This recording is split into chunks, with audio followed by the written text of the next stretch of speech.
20 Years After, the D'Artagnan Series, Part 2, by Alexander Dumas. Read by Brian Godwin. Chapter 1. The Shade of Cardinal Richelieu. In a splendid chamber in the Palace Royal, formerly styled the Palace Cardinal, a man was sitting in deep reverie, his head supported on his hands, leaning over a gilt and inlaid table which was covered with letters and papers. Behind this figure glowed a vast fireplace alive with leaping flames. Great logs of oak blazed and crackled on the polished brass andirons, whose flicker shone upon the superb habiliments of the lonely tenant of the room, which was illumined grandly by twin candelabra rich with wax lights. Anyone who happened at that moment to contemplate that red simar, the gorgeous robe of office, and the rich lace, or who gazed on that pale brow, bent in anxious meditation, might, in the solitude of that apartment, combined with the silence of the antechambers and measured paces of the guards upon the landing-place, have fancied that the shade of Cardinal Richelieu lingered still in his accustomed haunt. It was, alas, the ghost of former greatness.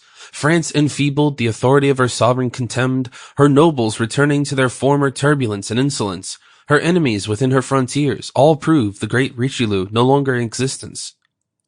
In truth, that the red simar which occupied the wonted place was his no longer, was still more strikingly obvious from the isolation, which seemed, as we have observed, more appropriate to a phantom than a living creature.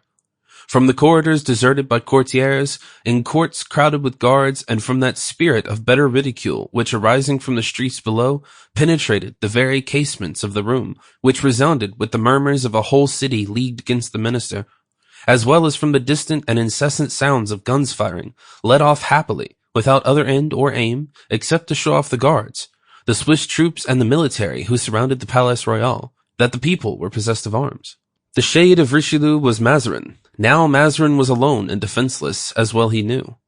"Foreigner," he ejaculated, "Italian, that is their mean yet mighty byword of reproach.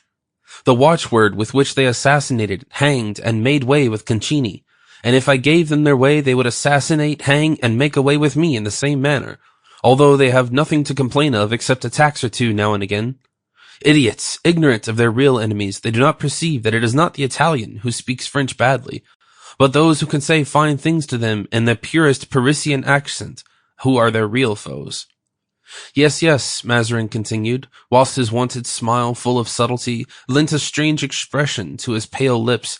"Yes, these noises prove to me, indeed, that the destiny of favourites is precarious. But ye shall know I am no ordinary favourite. No, the Earl of Essex, 'tis true, wore a splendid ring set with diamonds, given him by his royal mistress, whilst I have nothing but a..." Sample complete. Ready to continue?